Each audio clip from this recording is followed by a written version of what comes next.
3D video எப்படி create பண்றதுன்னு தெரியலையா? இனி கவலை வேண்டாம். அதான் ஆர்விஎஸ் யூடியூப் சேனலுக்கு வந்துட்டீங்களே.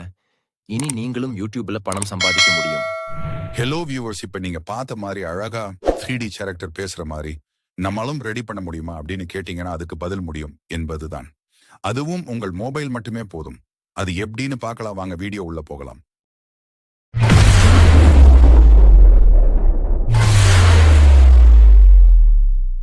ஹலோ யூஎஸ், இப்போ நீங்கள் பார்த்த மாரி நம்ம ஒரு 3D வீடியோ ரெடி பண்ண முடியுமான்னு கேட்டால் பண்ணலாம். அதுவும் நம்ம மொபைல் வச்சே பண்ணலான்னா கண்டிப்பாக பண்ண முடியும். இது எப்படின்னு நான் சொல்லித்தரேன். நம்ம சேனலில் புதுசாக பார்க்குறவங்க சப்ஸ்கிரைப் பண்ணிவிட்டு பாருங்கள். வாங்க வீடியோவில் போகலாம். ஃபஸ்ட்டு நம்ம க்ரோம் ஓப்பன் பண்ணி ஹேரடா ஏஐ அப்படின்னு போட்டிங்கன்னா ஃபஸ்ட்டு ஒரு வெப்சைட் வரும். அந்த வெப்சைட்டுக்குள்ளே வந்துடுங்க. இப்போ கீழே பார்த்தீங்கன்னா ஸ்டார்ட் ஃபார் ஃப்ரீ அப்படின்னு இருக்குங்களா, அதை கொடுத்துருங்க. அது கொடுத்துட்டு பார்த்தீங்கன்னா சைன்இன் டு யூஸ்ன்னு இருக்கும், அதை கிளிக் பண்ணிங்க. கீழே பார்த்தீங்கன்னா லாகின் பண்ணுற மாதிரி வரும். நீங்கள் எந்த கூகுள் அக்கௌண்ட் வச்சு லாகின் பண்ண போகிறீங்களோ அந்த அக்கௌண்ட்டை வச்சு நீங்கள் கூகுளில் லாகின் பண்ணிங்க. இதில் ஒரு 4 ஆப்ஷன்ஸ் கேட்கும். அந்த 4 ஆப்ஷன்ஸுக்குமே டிக் பண்ணி க்ரியேட் அக்கௌண்ட் கொடுத்துருங்க. க்ரியேட் அக்கௌண்ட் கொடுத்ததுக்கப்புறம் உங்களுக்கு ஃபர்ஸ்ட் பேஜ் இப்படி தான் ஓப்பன் ஆகும். இது எதுக்குன்னு பார்க்குறதுக்கு முன்னாடி ஃபஸ்ட்டு அக்செப்ட் ஆல் அப்படின்ற எல்லோரும் கொடுத்துருங்க. இங்கே பார்த்தீங்கன்னா டைலாக்ஸ் நம்ம எழுதணும், கேரக்டர் என்ன டைலாக் பேச போகிறாருன்ட்டு. இங்கே பார்த்தீங்கன்னா எந்த கேரக்டர் பேச போகிறாருன்றது ஃபோட்டோ அப்லோட் பண்ண போகிறோம். ஃபைனலாக கீழே பார்த்தீங்கன்னா ஜெனரேட் வீடியோ அப்படின்னு இருக்கும், அது கொடுத்தீங்கன்னா வீடியோ ஜென்ரேட் ஆகிடும்.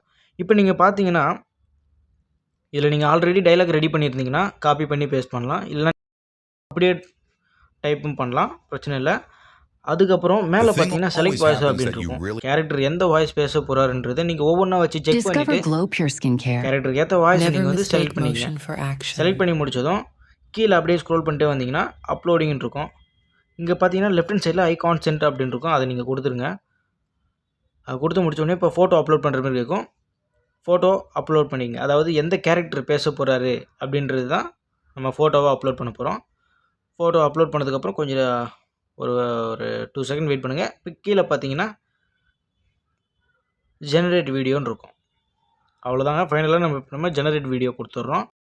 அப்புறம் பார்த்தீங்கன்னா ஒரு 10 செகண்டில் வீடியோ வந்து ஜெனரேட் ஆக ஆரம்பிச்சிடும்.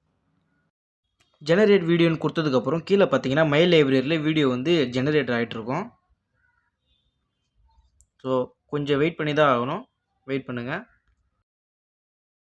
How to make a cartoon வீடியோன்னு சொல்லிட்டு நம்ம தனியாக ஒரு வீடியோ போட்டிருக்கோம். வேணும்னா அந்த லிங்க் நான் டிஸ்கிரிப்ஷனில் தரேன். இந்த மாதிரி நீங்கள் வீடியோ ரெடி பண்ணுற மாதிரினாலும் பண்ணலாம். இப்போ பார்த்தீங்கன்னா வீடியோ ரெடி ஆகிடுச்சு. இப்போ அந்த வீடியோ கிளிக் பண்ணி ரைட் ஹேண்ட் சைடு கார்னர் இருக்குல்ல, அந்த 3 டாட் தொட்டு டவுன்லோட் ஆப்ஷனை கொடுத்துருங்க. டவுன்லோட் ஆப்ஷன் கொடுத்தோடனே வீடியோ டவுன்லோட் ஆகிடுச்சு. டவுன்லோட் ஆகிடுச்சான்னு எப்படி கன்ஃபார்ம் பண்ணுறதுன்னு பார்த்தீங்கன்னா மேலே இருக்கிற அந்த 3 டாட்டை தொட்டு டவுன்லோட்ஸ்ன்னு இருக்கும், அதை கொடுத்து நீங்கள் செக் பண்ணிக்கோங்க. ஃபைனலாக வீடியோ எப்படி வந்திருக்குன்னு சொல்லிட்டு நீங்களே பாருங்கள். 3D வீடியோ எப்படி கிரியேட் பண்றதுன்னு தெரியலையா? இதே போல் நான் அதிகமாக வீடியோ போடுறதுக்கு நீங்கள் பண்ண போகிற ஒவ்வொரு சப்ஸ்கிரைபும் தான் எனக்கு மோட்டிவாக இருக்கும் நம்புகிறேன். தேங்க்ஸ் ஃபார் வாட்சிங்.